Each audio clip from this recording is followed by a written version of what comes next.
Namaskara Bangalore. Hegidira. All right. So welcome back to one more meetup of .NET Bangalore. After 2 years, we are here again for learning new technologies. And so, for me, if I'm talking about these tech talks and meetups, are to understand where we are as an industry and what are the new technologies into the market and how we can adapt these technologies in our day-to-day life and in our projects so we can get benefit on that.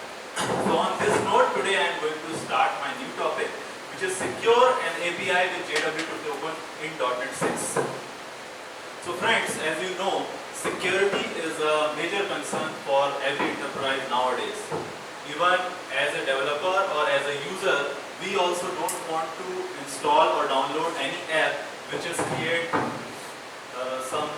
they can keep our information, precious information from our mobile. So we also want a secured application which we want to download in our phone.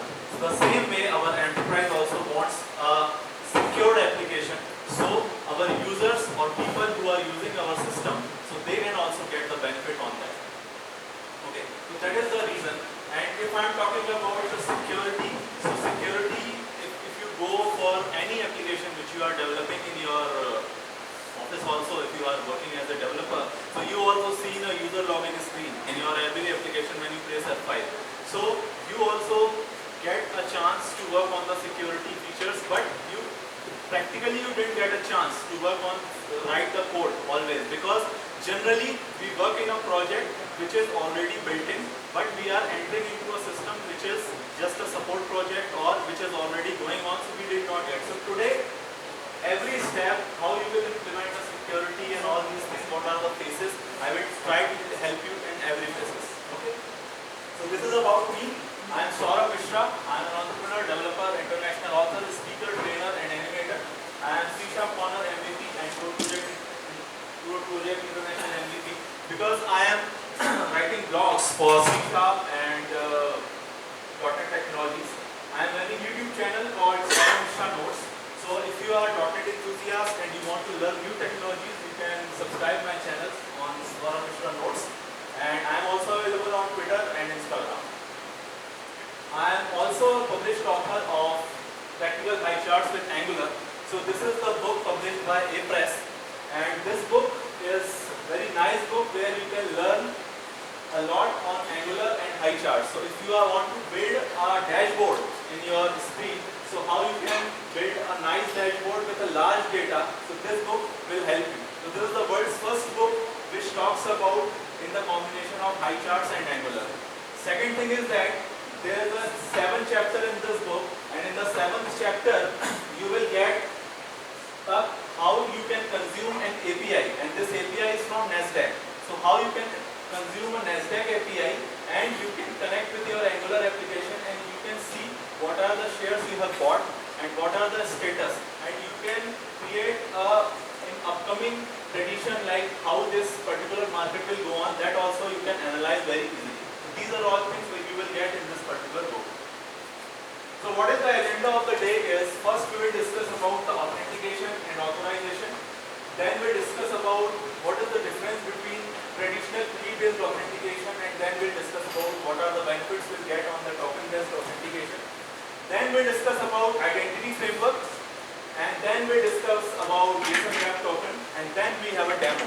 So this particular session is going to be on a heavy demo. So we will discuss about each and every phase, and we will discuss about how we can write the code and everything. So we heard this word authentication and authorization every time in our when we are doing development or when we go for any interview kind of thing. So they ask about this kind of question, how you implement security and how you do all these things. So authentication is the kind of thing.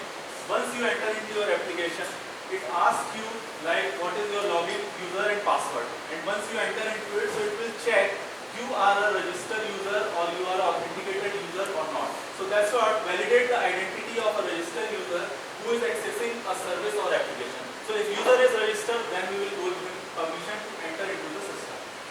Same as authorization. Authorization is the process of validating a particular registered user, he is authenticated or not. If he is authenticated, we will provide them permission, whatever he is designed for that particular thing. So for example, a person is working in an office and that particular person is working in finance department, suppose.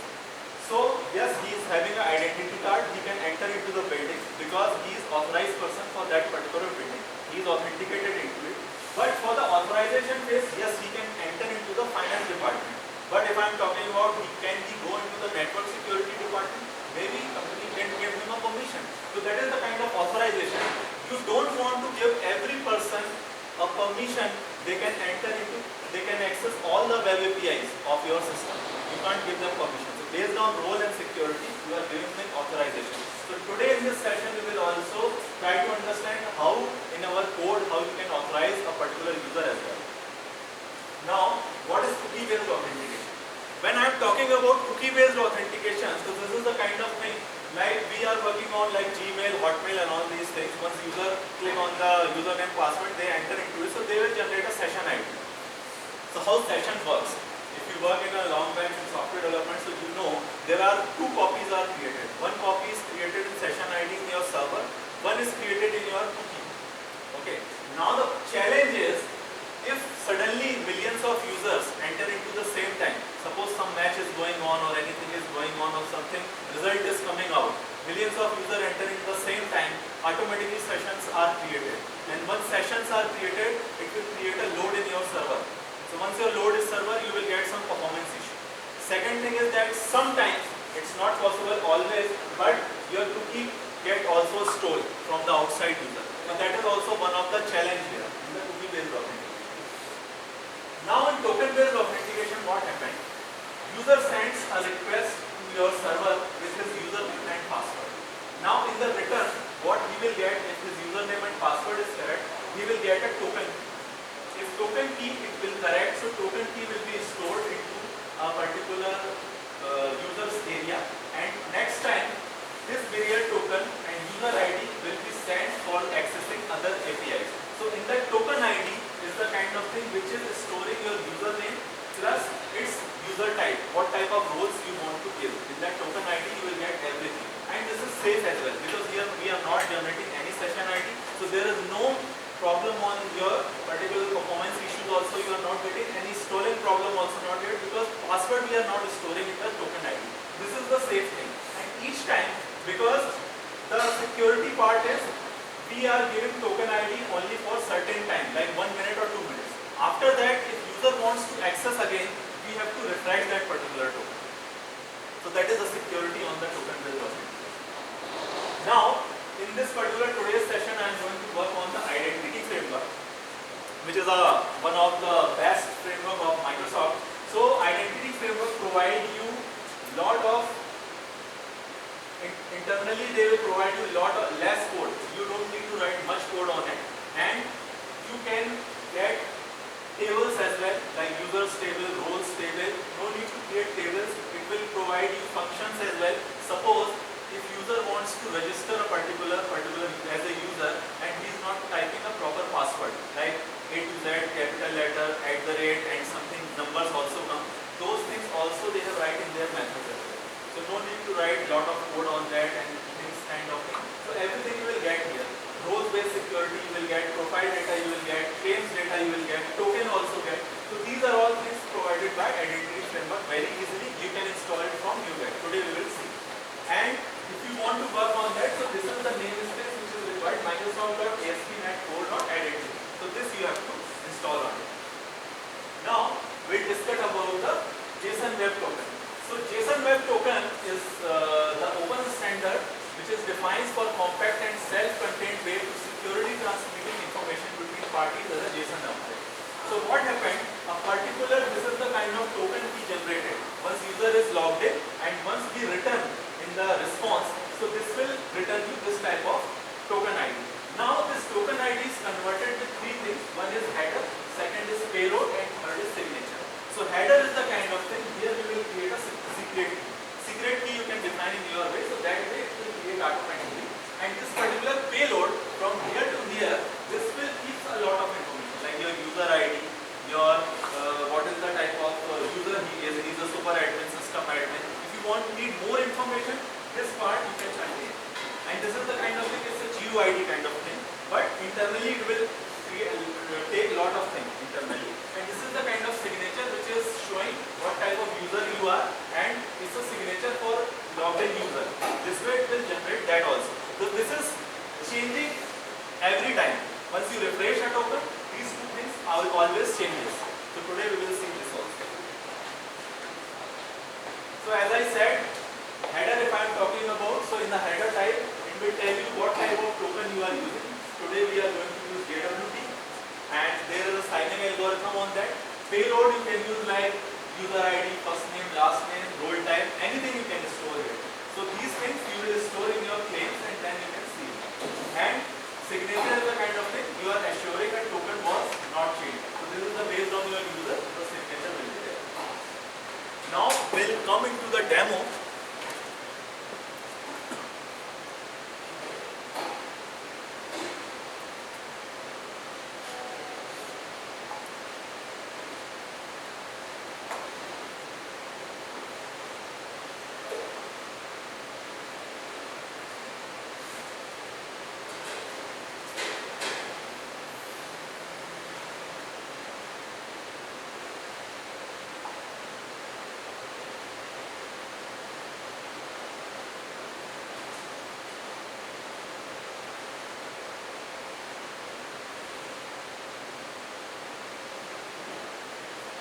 So before I jump into the demo, today we have 7 steps, and in these 7 steps we will try to write our code as well.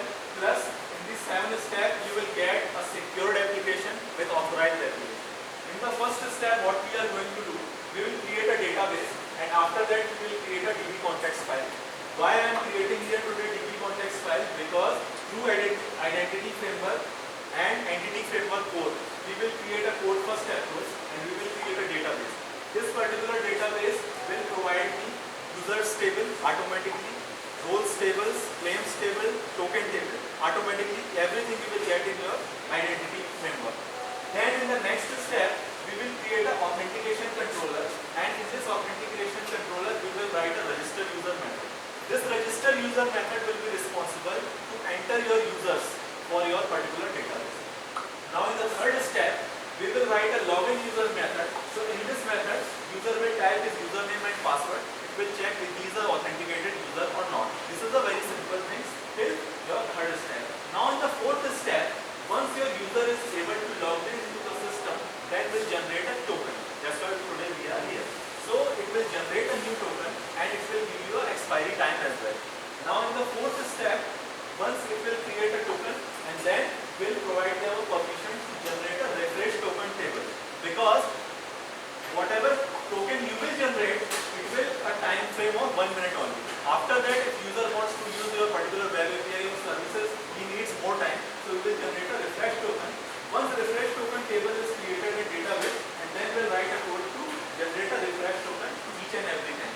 And once our refresh token is completed, then we'll work on the authorization. So today we have 2 types of user. One is super admin and then we have an employee.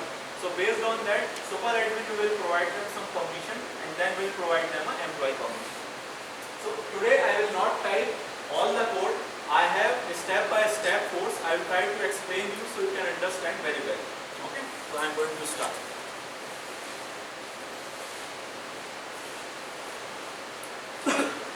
So if you want to create a new database into your particular Visual Studio or anywhere, so this is the data connection which you get in the Server Explorer. You have to right click and you have to create a new server database. And from the new server database, you can type your server name like local and your database name, and then your database will be created.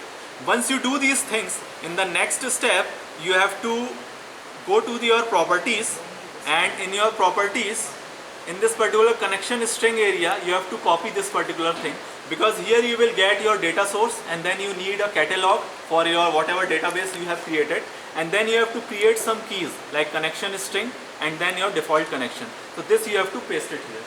Now in the next step, what you have to do is we have to create a FDB context file. FDB context file is responsible for connecting your code to your database. So that's what we are going to work on that. So if you want to work on this app DB context, So then we need a identity DB context as well. Identity DB context, if you want to work is, so we need some particular dependencies from our NuGet. One is you have to install entity framework core. Second thing, you have to install entity framework.sql server. Third thing, you have to install entity framework.tools. Why this third one? Because once you write complete code, once you want to do for the migration. Migration is the way, like if you are working in a code first approach, whatever code you have created, then you want to connect that particular code script to your particular SQL server database. So tools is also required. So these all three things you can install from your NuGet packages, and then you have to connect this identity DB context. Application user, this I have created from myself because I need these three things: first name, last name and custom. This is a particular model which I have created and which is connect with my identity user. Identity user is a particular class. In this particular class I have lot of fields which is required for me for my generating a password and all. So you can see this is an inbuilt particular thing which I got from here. So here you will get all the related fields into particular things. That also you have to connect. Now when we are working in a .NET 6, so when we working in a .NET course, so till that time we have a middleware called startup.cs. Now Microsoft is directly comes in .NET 6 with a particular builder you have to write, like web application.create builder, and in this you have to write your middleware. So previously we write our code into till .NET 5 and .NET Core 3.1 we write in a startup.cs. Now we'll work in a program.cs. So nothing is much change. You have to write everything here only. Now here we have to add first our connection string. So here if you see, our Swagger is required, and after that we are generating our connection string. So for connection string I have created a class, and then I have a SQL server. So in this SQL server I am going to create my configuration which I have created in my app setting.json. So this is my default connection key which I have pasted there, and then I have to connect with my identity. So this identity server source is required, which is application user, and destination is my identity role. Then I required appdb context from my framework store, and this is for my default token provider which I required. These are the three things you have to do then, and then in your package manager console you have to come and you have to write two commands. One is add migration, and in the add migration you have to write your particular file name, which file you want to create, and then you have to press enter. Once you press enter, here in the migration folder you will get your file. So in this particular file you will get everything, complete script you will get here. Like you can see here, I have a SPNet roles, I have a users. Users, you can see all the fields which I required for me. It is generating everything. How this is generating? Because identity framework. I am using identity framework. I am not using any code on that. User claims I am getting, users logins I am getting, roles I am getting, everything I am getting here.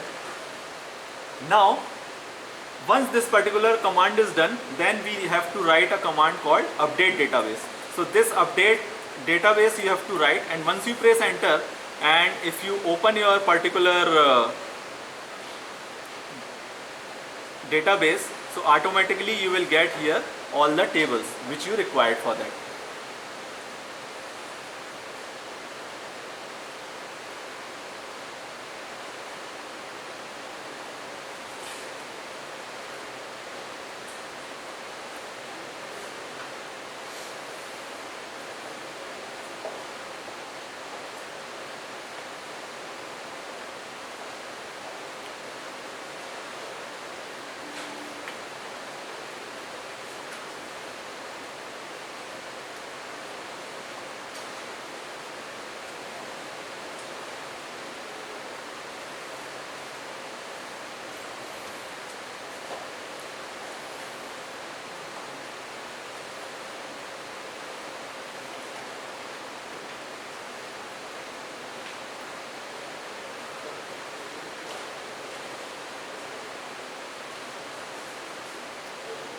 This is taking time. We'll see our tables later.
password is not automatically moved to services.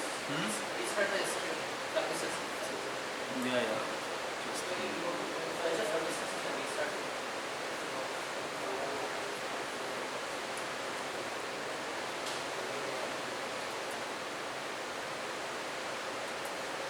Services. In that SQL server.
Okay, so you can see here automatically my tables are created like users, tokens, roles, logins, claims, and whatever required for that particular identity framework things I will get automatically. So that is the benefit. If you connect your identity DB context through your app DB context, you will get everything. This is the benefit on it. Now in the next step what I am going to do is I am going to create a authentication controller, and this particular authentication controller will be responsible for a particular registering a particular user. So if I want to register a user or anything into that, so we need four things. One is user manager. This is required for my user related things like creating a user, finding a particular user is correct or not. Those are all things I will get into that user manager. User manager is the part of my identity framework only. This is the first thing is required. Then I need in future this particular role manager. Role manager will be responsible for role based authentication kind of thing and authorization, so that time I will use it. And then app DB context is required because in future in this particular application I am going to create some more tables like refresh token and all, so those things I will store. So for the save changes I required this, and this configuration is also required because I want to access my whatever I have written in my particular app setting.json, so that's what this configuration is also required. So I will inject all these things, and then I have written this particular method which is called a register user. This register user is the kind of thing which is required a particular register VM view model. In this view model, what I have written is like first name, last name, email address, username and password. So email address, username and password is required for me because without these three things I can't give him permission to insert into my database. So these three things I provided into that, and then what I am going to do is these things will come from my form body. Form body you can use from your Postman, you can pass from your Angular application, whatever you want you can pass it very easily. And then in the third phase, what happened, it will check this particular username password you have written, this is properly written or not. If it is not written, we are sending a bad request. In the second step, we will check a particular email address which you have written, this is already exist or not into my database. So this method is also, I got it from my identity framework only. So if you see, find by name is also that particular part I will get. I will show you right now a lot of methods here you will get. You can see there are a lot of methods like get username, find by name. These are all things you will get automatically from your identity framework. That is the benefit. If your application demand tells you have to write your own business logics, you can create your own methods as well in your FTP context. So you can write your own as well. But for now I am using that. If that particular user is exist, we will give them a bad request like user is already exist. And if these two conditions are passed, so then we'll give them permission to store into our application user table like whatever we have written into that particular Postman or anywhere, and then we'll store with this create async method. Create async method is very beneficial. If you are not writing password properly, it will internally check. That is also from identity framework only. You no need to write. And if your particular request is duplicate kind of thing, that is also it will take care. It will give you a proper messages also. So if you want to return a response also, that also you can return it from this create async also. Then if this particular thing is correct, so in the result data it will give you automatically one more property called succeeded. So this is a kind of property where you will get true and false. If you are getting false, so it will redirect to for the bad request like user is not created. If it is true, then it will give you a request like user is created. So this is the first step is required if you want to go for the authentication. So we will store our users kind of thing. So now I am going to run this particular application, and this application will redirect me to the Swagger because I am working on the web API.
So you know my Swagger is running now, and if I coming here and click on the tryout button,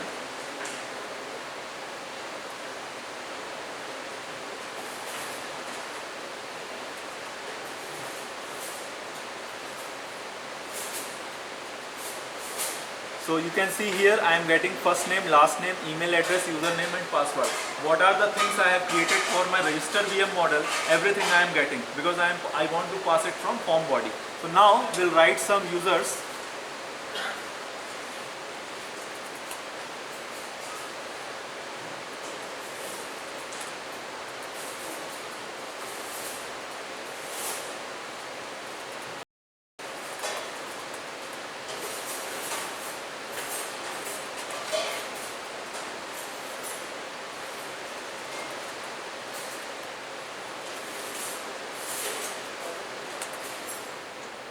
So now I want to register this as a user. I am clicking on the execute button.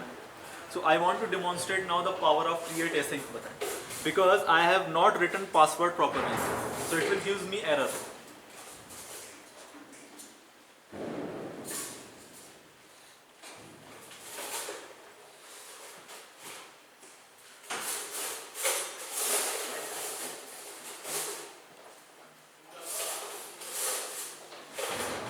So now I am here running this.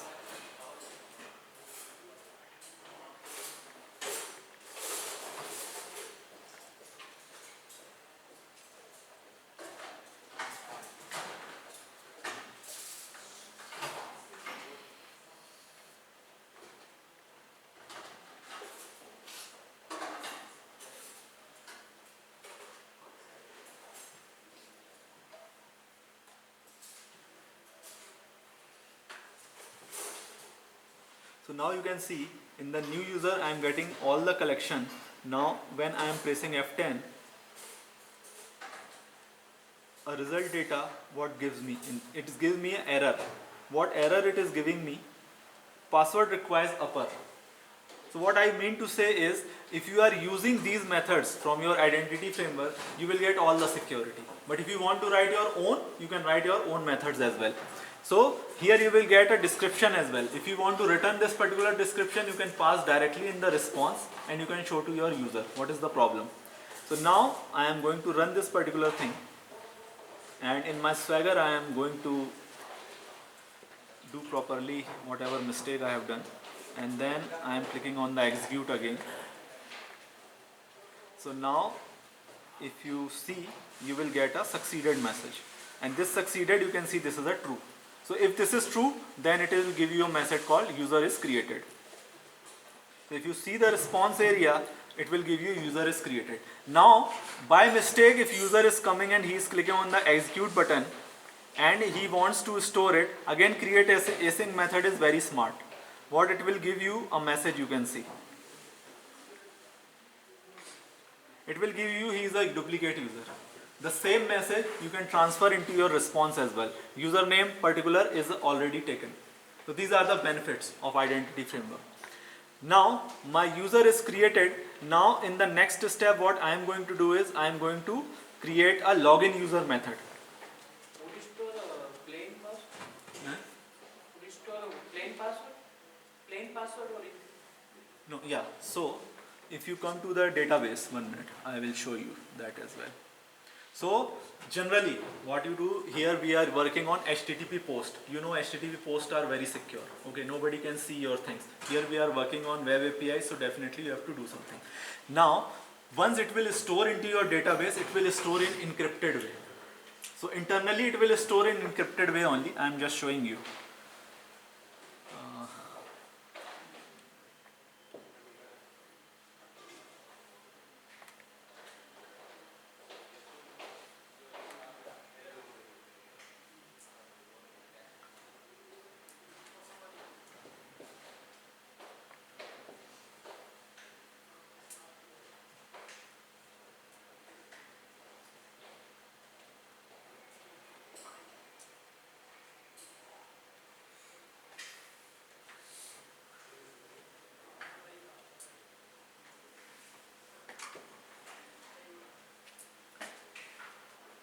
So you know this is my user, and if you come here, you can see password hash. So this is stored in your hash code only. So internally it will take care everything identity framework. You don't need to worry about that, and it will convert once you type your login and username password. So that time also it will convert in your language only. So no need to worry on the security side. The salt which is used for encryption and decryption is by default, right? Then anyone can use it. Please tell me again. So I agree what you are saying is it's encrypting and decrypting. It's encrypting and it's synchronous encryption and decryption. It is not asymmetric. So this is symmetric basically, right? Not asymmetric. No, it's not. I don't think it will just storing a hash with a hash. Hash It's only 256. storing a hash. There is no way to get When that you enter password. your password, it will encrypt it, and this encrypted password will be matched with the There is encrypted no password. decryption. It will never decrypt your password. It's just storing hash. That's hash 256. So what I'm saying is anyone can generate it, right? No, anyone can't generate it. No, so How will you know? only when the right password is given, you will get the exact same hash. So when it is comparing whether the user is valid or not, it's only looking for the hash. So even like if you forgot password, there is no way to get the password back. You can reset the password to a new hash. That's Basically, you can't see the password. So let's say my front-end Angular application or something. So if I encrypt that password and then I'll send it to my backend API. So how it will take care of? So when it is stored, anyway it has to Because I decrypt can have some way to do the pattern matching, right? It doesn't decrypt. So See, we once that we you used to enter do like 10 your years ago. These password days we will don't be- store passwords. Today I will explain you everything, don't worry. So once you go for the token based authentication, because we are coming, your user is registered, your password is stored in your database. Now we are going to work on the login user. So now you will understand. And then once we generate a generate token, so that time also you will get more information on that. Okay. So now time to give permission a user, he can enter into the system. So now what I have done is in the app setting.json, in the third or fourth step you will require these things. One is you have to create three things. One is secret key. Secret key is required once you want to generate a header time. So that time I show you a header, payload and signature if you remember for the JSON token. So that time this secret key is required. Okay. Then you have to define your audience. You can type any type of audience, what is your user and all. And then you have to define your issuer. So issuer is the kind of thing, once you run this particular application, whatever localhost or whatever URL you have, you can type here. These are the three things required in the first step. Now in the second part, you have to come to your program.cs, and program.cs, you have to write two things. One is app.use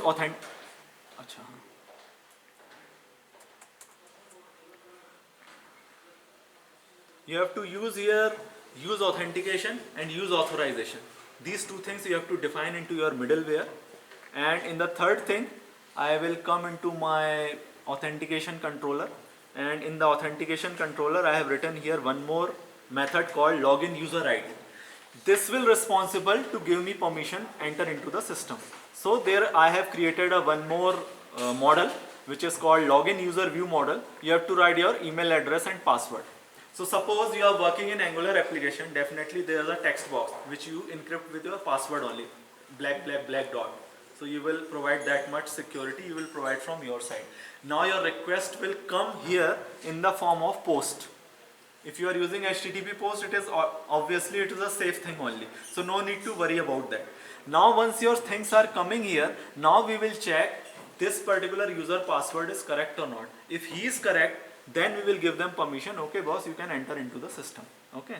So here what I have done, first we will check a particular model state, email password are correct or not. If not, then we will give them a bad request, and then we'll check a particular email address correct or not. Then again I am using my identity framework method only, find by email async. This will return me user is exist or not into my database. And then this particular check password async, what you were asking, this is responsible for doing all these things, because here I am passing password in ABCD. Now it will check your hash 256A and all these things. This particular method will be responsible for that. And then if these two things are correct, then it will give me permission for the user is signed in properly. Currently I am not generating any token. I am just showing you your username password is correct or not, and you are entering into the system. This is just a general way you are doing. So now I am going to run my Swagger again.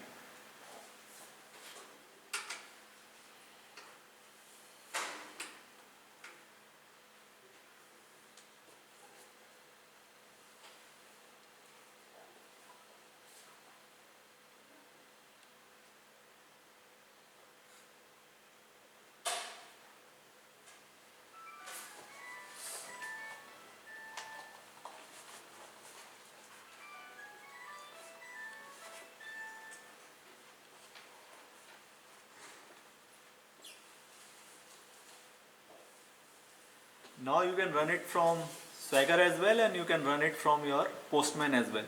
If you are working with Postman, then you have to come to your this particular body section, and in the body section you have to click on the raw, and then you have to choose your JSON, because we are passing things from JSON only. Okay, and then you have to write here your user ID.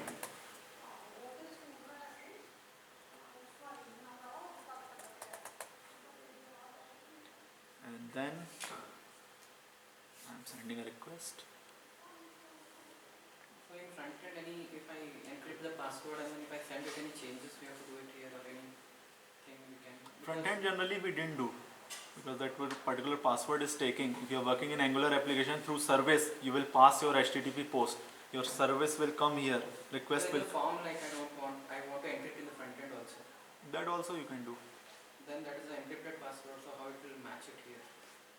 Then you have to think on that particular Yeah, part. We have to decrypt it. Here on this line number 66, you will do it. Yeah. Here. See, it's But it might already. be there in the database. It won't be there. Actually, we never store passwords in database.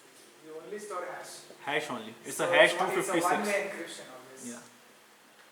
So encryption is not foolproof. So your particular username password was correct, and that was the reason you are it gives you a permission. User is signed in properly. So this line number 71 where he check password, and you are sending the password to this method in plain text, right? But this is not going to check if this password exists in the database. No. No, It what I'm will use saying this plain text. During the registration, I'll type the password, and that should be encrypted in a front end only. So that will Sure, you can encrypt it and then decrypt it back here in your backend. But if you are using HTTPS, right, your whole request is encrypted. There is no need to specifically encrypt your password. But yeah, if you're doing it for some reason, sure, you can encrypt it. You can do that. Back on the Because if I server. log it, then I will get the password. No? So if I console.log it, I will get the password. So due to that reason, I want to encrypt it and then I will send it. That's Sure, you can encrypt it, decrypt it back on the server. But what we store is not password. We don't never store password, even in decrypted. So you are getting a response as user is signed in properly. So right now till we didn't generate any token. This is just a normal way user is entering into the system. He has write his password. Yes, his record are in database. We are just checking. Now in the third step, what I am going to do is we are going to work on the generating a token. So if you want to generate a token,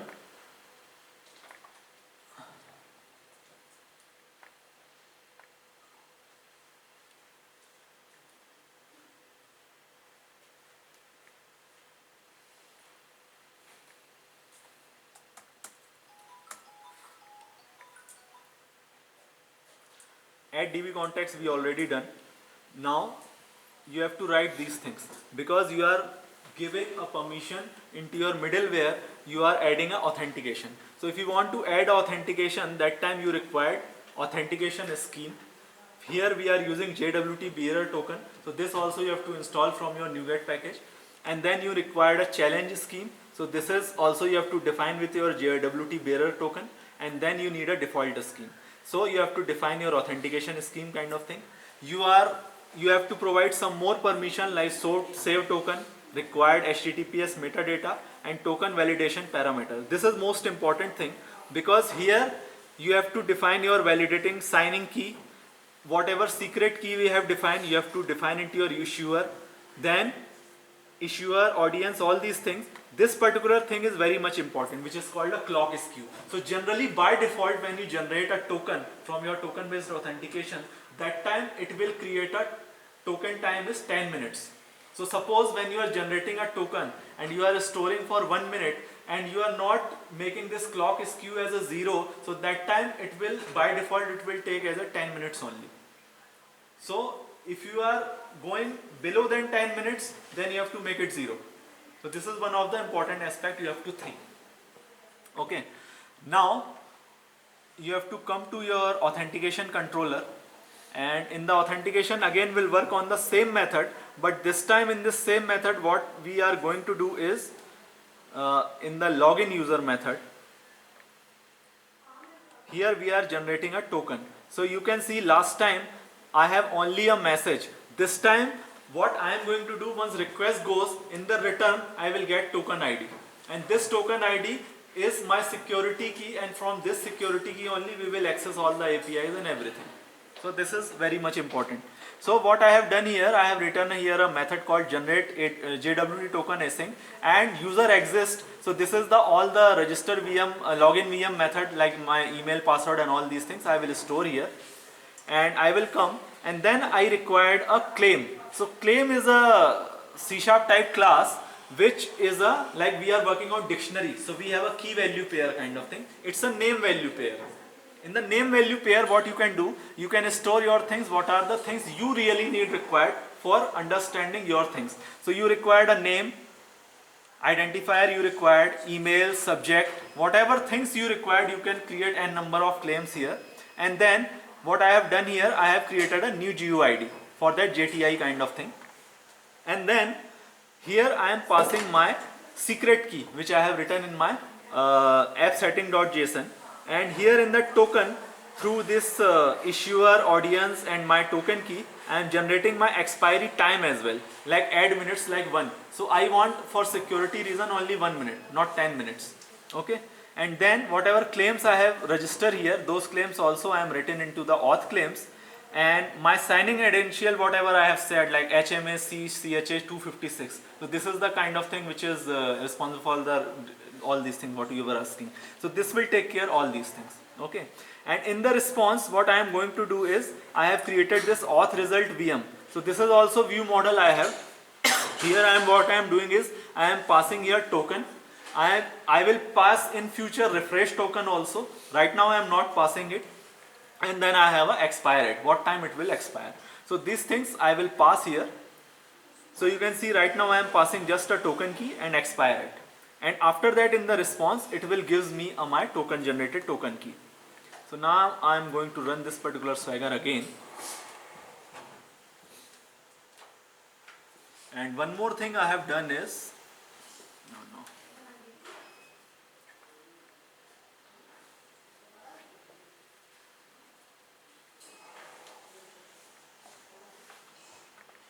here in the home controller I have right here authorized keyword. So now once our token is generated, we will check we are authorized to access this home controller or not. And there is no role based authorization I am doing like super admin and all. It's a general way I am doing. So anybody who is having this token, he can enter into the system. Right now we are in this step.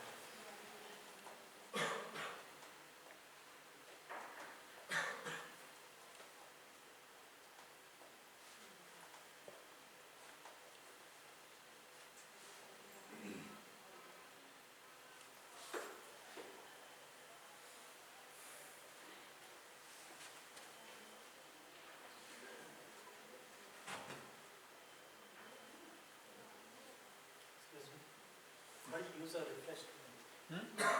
What is the use of refresh token? Okay. Refresh token will comes in the next step, but I am telling you what is the use of refresh token. So suppose you log in as a user and you get a token key. Now after 1 minute, you don't want to log in again. You don't want to type your username and password, but you want to access that particular system. And you are authenticated and you are authorized for that also. So that time you need a refresh token. So pretty much we are using Auth 2.0 concept here, right? Yeah, tell me. But expiry time we already given 10 minutes. So 10 minutes. Expiry time for that token we will give 6 months. I will show you. It will come. Right now it's a 1 minute. It's not 10 minutes. We'll go. That's what we will go step by step. So now this time I will get token key.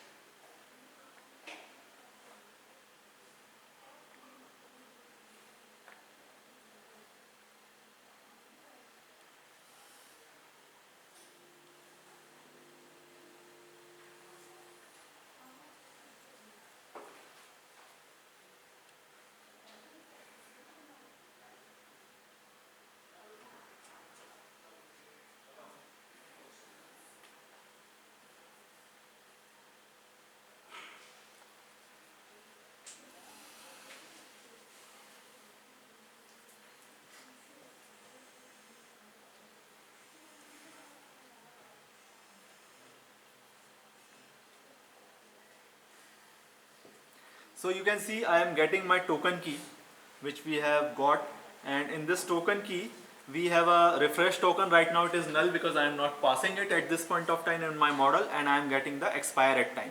Now if I am coming to my home controller, which I told you I am just passing that. So if I come to my authorization part, and here I have this particular token key, I am just passing it. So it's okay because time got over that time.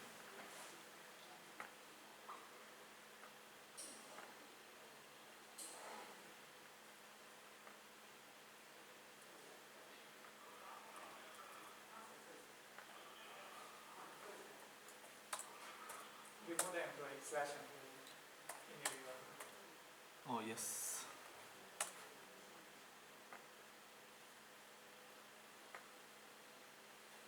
So as I said, 1 minute is the time.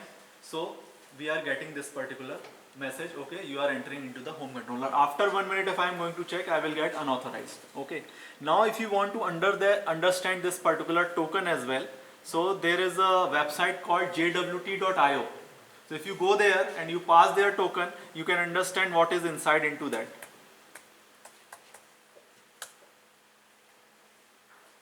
But you encrypted it हाँ, with मैं that समझ रहा हूँ. secret key, right? Huh? It is encrypted with that secret key, I guess. Mm-hmm. So how does that site know? I mean, how will it decrypt? Which site? We'll deserialize it when we get it. No, that's this JWT.io. Yeah, how this JWT.io know, because it knows like encryption way. encryption way. There is a header and there is a payload and then it is a signature. So based on that this will understand, but here the security things you will not passing your password. So for understanding how this is generating your things, that's what I have done here. Like I have passed here claims like email, subject, JTI, expiry time, everything I have passed. So that's what you are writing, and you are getting your signature type, which I have make as a SHA-256. This is responsible for your security thing. So that's what your authorized time, once you enter into the web API, it will understand, okay, he is this type of user, he is having this type of email, and then you can do your business logic into it. So that is the thing. I will tell you if you want to know more in offline, because we are running shortage. That is the thing. So now if I am clicking again on the send button, so you can see I am getting unauthorized because my time gets over. In this 1 minute pass, so my time gets over. Now in the next step, now what I am going to do is I am refreshing this particular token, because now each and every time I don't want to put my login user and all these things every time. Now here what I am going to do, I will write a refresh token. So this refresh token, once you enter into the system, your token is generated. Now your times get over. So from your Angular app or any app, you have to pass that particular refresh token. You have to send a request to your API, and that particular request API, you have to pass token, which token they have given you first time. So this first time token will give you a new token, and from this new token you have to take it, place that way. So that way things are working on here. So now here what I have done, here we are not generating actually a refresh token, we are first creating our refresh token table. So this is a table which is not related to your identity framework first of all. This is I have created like ID token, JWT token, these things are required for me. I am connecting this foreign key with my user table as well. And in the next step what I am going to do is I am storing these refresh token, and once refresh token is stored, I will save through my entity framework way what I am doing. And here you can see in my login user I am passing this refresh token as well. So right now, last time you have seen refresh token as null, this time you will get refresh token as well. So this refresh token will helpful, no need to log in again and again, and here you will get the expiry time as well. So these are the things you will do. So now and then what you have to do, because here I am generating a refresh token from my own, again you have to go for the add migration, because here I am adding a new table. So this new table is also required for me into my database, because each time once you log in into the system, this time all the requests whatever you are doing is stored in refresh token as well. That is the thing. So that also you have to done. So I am just running this particular application now. We have just 2 steps more for authorization.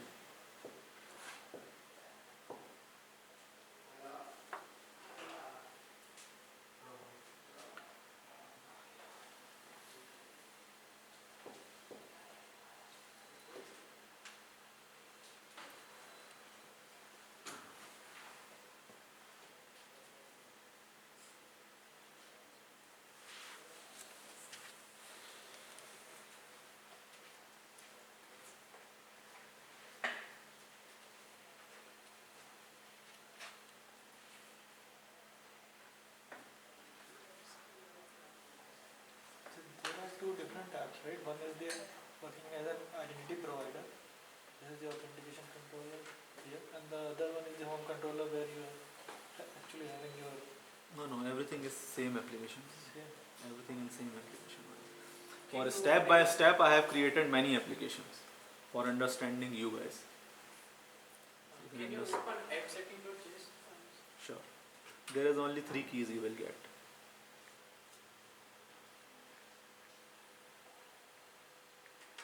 Yeah. Yeah. So here you have mentioned secret is a strong token. What is use of that? Use of that, once you go for the header kind of thing. So header, it will encrypt with this only. So this is nothing but internally. So whatever we have written in our middleware, if you remember, I show you the middleware program.cs. So if you come here in this particular token validation parameter, so I have passed this secret key. So based on that, it will create a sure signing key. And here I am using this symmetric security key. So this will encode it. It will encode that particular writing, whatever I have written. and you can change it that also. So without knowing this, that website, how it will be able to decrypt the token? The secret key is required for, let's say you have different API. The secret key is required for other APIs also. So that secret key will be used in other APIs. That it will come to know. Because we need a secret key, if you know the symmetric security key algorithm. So what does that say? In both the places you have to write a secret key. That secret key you must and should share it if you have other APIs. But he is asking how the site is able to. Because the payload is not encrypted with the secret. JWT doesn't know about how The header and secret payload are never encrypted with the secret. The secret is just used to do a checksum match. So when you you are adding a security algorithm, right? Hmatch.56 you are adding it. In that you add a secret key because you will the symmetric security class, what it will do, it will accept your secret key. There is something called a symmetric security key class. So that what it will accept is, it will accept the byte array plus your secret key. Secret key you have to convert into byte array. So that you don't reveal that in your token when you decode it also. Because this is very important. The secret key is important. You convert it to byte array and then you have to Okay, I will talk to me offline. We'll explain you detail. Okay, so now you are getting a refresh token, you are getting token, and you are getting refresh token. For this refresh token key, validity is 6 months. Okay, and this one is 1 minute. Okay, now in the next step, when I am going to write a method for the refresh token, so now no need to log in again and again. This time you will pass this particular token ID into your refresh token, and it will take care of everything. Okay, so this token and refresh token also will go into that particular method, which I am going to write now. So now, till now what we have done, we have enter as a user, we generate a token, and then in the third step we have generate a refresh token as well.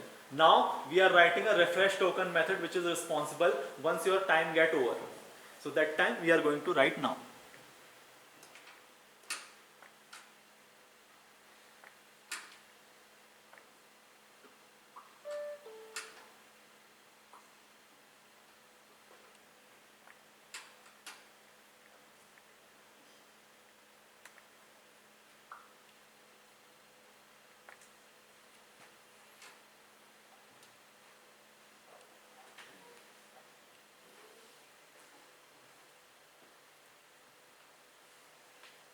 So that site is not doing anything special. Okay? It's just decrypting the token. The token contains all the information it is showing. The token is simply encrypted. and your secret key All will of that be JSON it in was byte showing array. you, right? That JSON is in the token. It's just decrypting. That's it. That site has no special powers. You can also decrypt the token yourself. You will get the same text. So probably that signature, as it is, it will show. It won't actually, because the byte array, you can see that it will convert it in byte array, and once again you will send it to symmetric security. So almost it is encrypted type only. It is just like MD5 kind of. So that your secret key won't be revealed. Even though you go to JWT.io and then decode it, you won't get that secret key because already it is converted.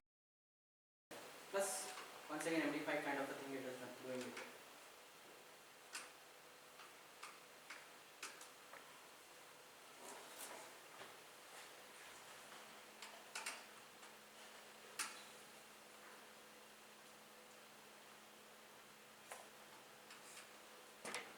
Okay, so we have a method called refresh token, and this method will be responsible for generating a new token once you logged in as a user. So for that, what I have done here, we have created a one more view model which is called a token request VM. Now no need to write any code on the program.cs as well, because everything you have already done. We have to just generate a refresh token on that part.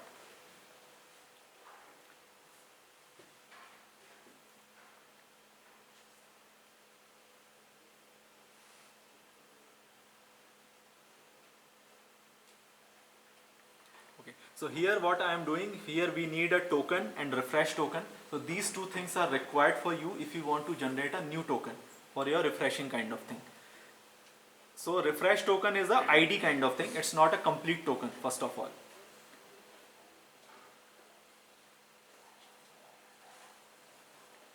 So there is a method called verify and generate a token. So in this verify and generate token, what we are doing, we are passing, first we are checking a refresh token, which is table we have newly created in our past demo, and then we'll check this particular user IDs exist or not into the database, and then we will check our token is valid or not.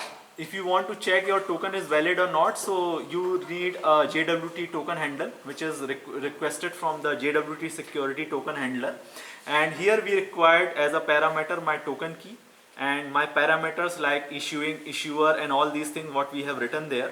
And then you required a validation token. This you will get in the output part. Now after that it will go to your generate AWT token, which is responsible for generating a new token. So if you see here in the generating a new token, we have written like this way, like if we are passing a refresh token, then it will generate a refresh token as well, and plus you can write a null as well. So this way it will go and create a new token for that particular thing, and here it will store a new token for you. So this way things are going on, and if I am going to run this particular thing,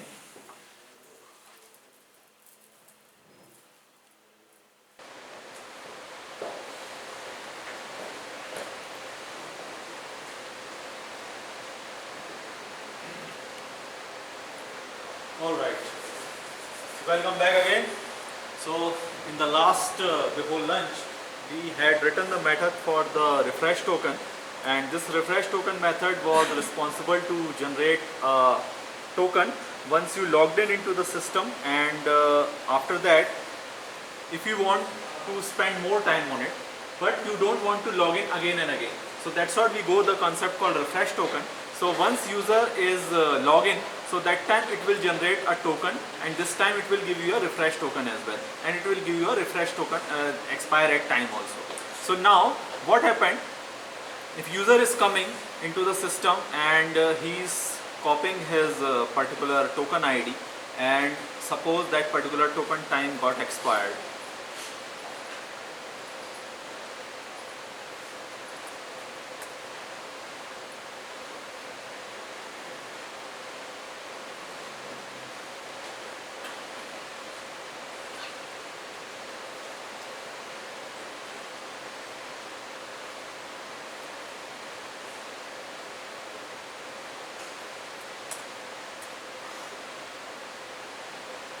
So user is able to log in, but after certain time he feels okay, this token is get expired. So now what we are going to do, we are passing this particular refresh token method. So in the refresh token method you have to pass whatever token you are getting here, you have to copy this particular parameter into your parameter area. So whatever new model we have created, so this you have to pass, and then once you click on the send button, this will generate a new token with your verified way, and once your new token comes, now what you can do, you can use this particular token into your other APIs. So this home controller, I am passing this refresh token. Okay, so I am getting the access into it. So this way, no need to again and again log in as a user. Now you can get the refresh token, and with this refresh token only you can access your all these things. So certain time if you feel this particular taking longer time, so you can generate a new token and you can access that thing. That way you can work. So last 7th step, as I said, now we'll work on the authorized part. So this is the last demo of this session. So for that what I have done some changes. One, we have created a refresh token. So this refresh token things I have created into my AppDB context. So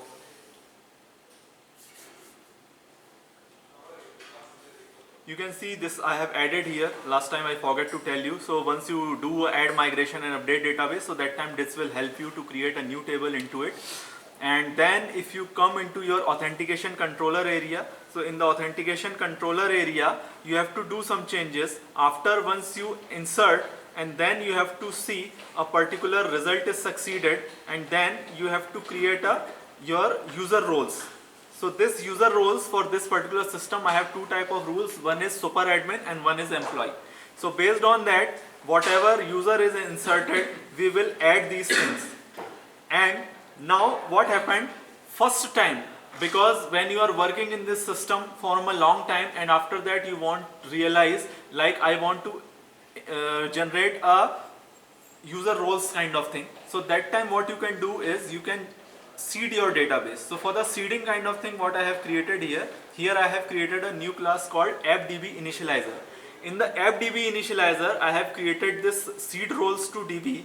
What it will do, every time once your middleware will run, internally it will check these two users are there or not. If these two users are not there, it will go and insert your things with the use of create async method. Now in your program.cs, you have to come, and in the program.cs there is a line I have written called AppDB initializer seed roles to DB. So what happened? It will generate every time. So once you run your application, it will come, it will check if these two records are there, it will not insert, if not, so it will insert. So this way first time we want to do these things.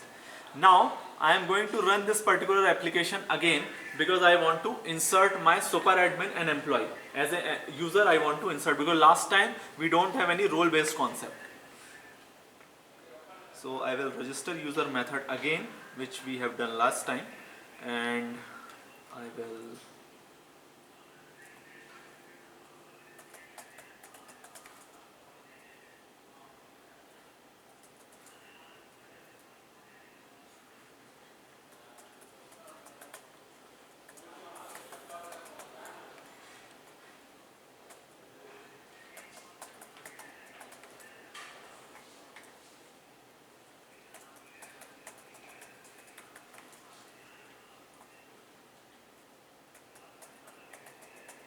so here role I am passing as a super admin because I want this as a super admin kind of thing, and here I am executing this. So from your Angular app you can create a drop down list and you can show them super admin or employee what type of user you want to insert. And then if you see the succeeded method, it will come, and if he is a super admin kind of user, so it will insert this type of user as well. So my particular role is created. Now I will create one more role called employee.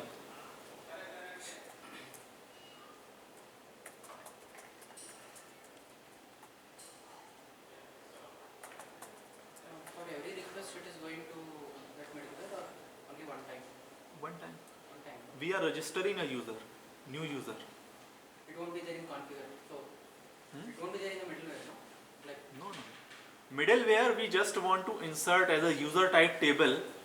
First time when I am running my application, I want to insert these two keys, super admin and employee, as a user table. As it's a master table, you can see. That is the thing.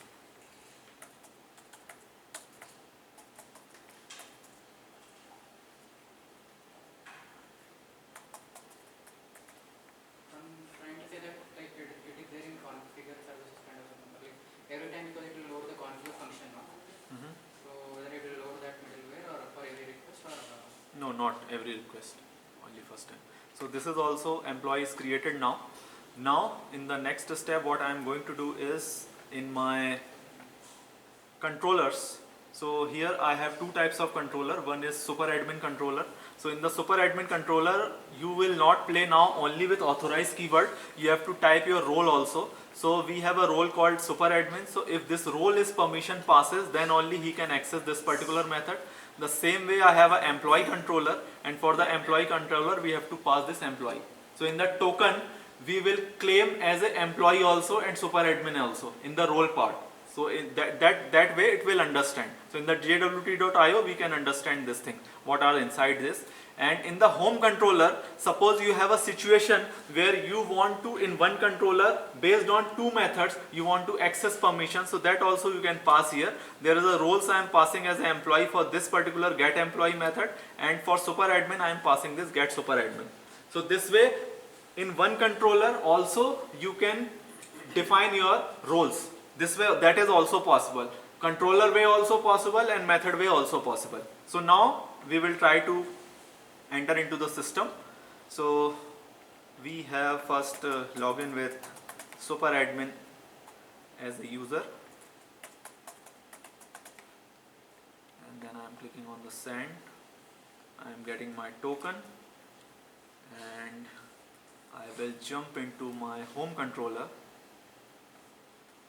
and here home I will pass as super admin,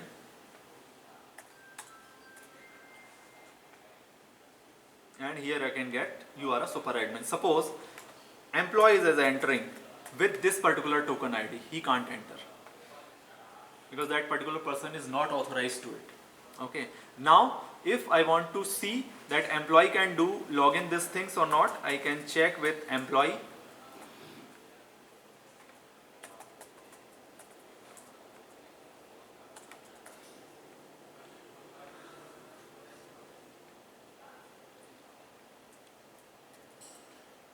And here I will pass and come my token ID for my employee, so I can access my employees things. Now if I want to access the super admin, he can't. So this is the way you can do your roles kind of thing, role authorization things with your token based authentication. In this particular token what I have given you, you can, if you come to your JWT.io, here also you can take.